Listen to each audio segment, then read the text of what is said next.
ಅವ್ರು ಬಂದಿದ್ರು ಕೂಡ ಎರಡು ಮಾತಾಡ್ತಾರೆ. ಕಾವೇರಿ ನಮ್ಮದು, ಕರ್ನಾಟಕ ನಮ್ಮದು, ಅಖಂಡ ಕರ್ನಾಟಕದಲ್ಲಿ ಎಲ್ಲ ಜಾತಿ ಜನಾಂಗ ಭಾಷಿಕರು ನಮ್ಮವು, ಬಂಜಾರ ಸಮುದಾಯ ನಮ್ಮದು. ಒಂದು ಜೋರಾಗಿ ಚಪ್ಪಾಳೆ ತಟ್ಟಿ. ಸಾಕು ನಿಲ್ಲಿಸಿ, ನಿಲ್ಲಿಸಲೇಬೇಕು. ಕರ್ನಾಟಕದಲ್ಲಿ ನಾನು ಕನ್ನಡಕ್ಕೋಸ್ಕರ ಹೋರಾಟ ಮಾಡ್ತಾ ಇದ್ದೀನಿ. ಕನ್ನಡ ಉಳಿಸಿ ಬೆಳೆಸಿ, ಇಲ್ಲ ಅಂತಂದ್ರೆ ನಾಳೆಯಿಂದ ಕರೆಂಟ್ ಬಂದ್, ನೀರು ಬಂದ್, ಆಟೋ ಬಂದ್, ಲಾರಿ ಬಂದ್, ಮೈಕ್ ಬಂದ್, ಮಾತ್ ಬಂದ್, ಬೆಳಿಗ್ಗೆ ಇದ್ರೆ 2 ಬಂದ್ ಬಂದ್ ಬಂದ್. ಬೆಳಿಗ್ಗೆ ಎದ್ದು 2 ಬಂದ್ ಅಂದ್ರಲ್ಲ, ಏನು ಹುಡುಗಾಟ ಅಂತೀರಿ? ಬೆಳಿಗ್ಗೆ ಎದ್ದು 2 ಬಂದ್ ಅಂತಂದ್ರೆ ಹಾಲು ಬಂದ್, ಪೇಪರ್ ಬಂದ್ ಅಷ್ಟೇ. ಹಾಗೆ ನಮ್ಮ ಮಾಜಿ ಪ್ರಧಾನಿಗಳು ದೇವೇಗೌಡರು, ಹಾಲಿ ಪ್ರಧಾನಿ ನರೇಂದ್ರ ಮೋದಿ ಅವರು ಬಂದು ಒಂದು ಮಾತಾಡಿದ್ರೆ ಹೇಗಿರುತ್ತೆ ಅಂತ ಒಂದು ಸಣ್ಣ ಸಂಭಾಷಣೆ ಶೈಲಿ. ಮೊದಲಿಗೆ ನಾವು ಕನ್ನಡಿಗರು, ಕರ್ನಾಟಕದವರು ಹೆಮ್ಮೆ ಪಡಬೇಕು. ಈ ದೇಶದ ಪ್ರಧಾನಿಯಾಗಿದ್ದರು ನಮ್ಮ ದೇವೇಗೌಡರು, ಅವ್ರು ಬಂದು ಮಾತನಾಡ್ತಾರೆ.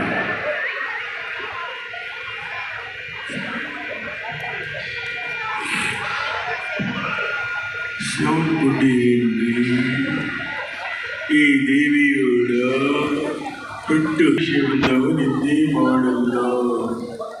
ಪಿಜ್ಜಾ ಬರ್ಗರ್ ತಿನ್ಬೇಕಂತ ಪಿಜ್ಜಾ ಬರ್ಗರ್ ಈ ಯಾರು ನಾನ್ಸೆನ್ಸ್ ಗೆಡ್ಲೋ ಸ್ಟೀಡಿಯಂ ಮಾಜಿ ಪ್ರಧಾನಿಗೆ ಪಿಜ್ಜಾ ಬರ್ಗರ್ ಎತ್ತಿ ಹೇಳಿದ್ದಾರೆ. ಯಾರೊಬ್ಬರು ಬೇಜಾರು ಮಾಡ್ಕೊಂಡ್ಬಿಡಿ. ಪಿಜ್ಜಾ ಬರ್ಗರ್ ಹೇಗಿರುತ್ತೆ? ಗಾಲಿ ದೋಸೆ ಮೇಲೆ ನಾಯಿ ವಾಂತಿ ಮಾಡಿದೆ. ದಯವಿಟ್ಟು ಬೇಜಾರು ಮಾಡ್ಕೊಂಡ್ಬಿಡಿ. ರಾಗಿ ಮುದ್ದೆ ತಿನ್ನಿ, ದೇಹಕ್ಕೆ ನನ್ನ ಜೊತೆ ನರೇಂದ್ರ ಮೋದಿ ಅವರು ಬಂದಿದ್ದಾರೆ. ಬನ್ನಿ ಮಾತಾಡಿ. मेरे भाई बहनों, हम सब भारतीय हैं। भाई और बहनों, भारत देश में भाषा ने धर्म ने भारत के एक भारत श्रेष्ठ भारत, एक भारत स्वच्छ भारत, सबका साथ, सबका विकास.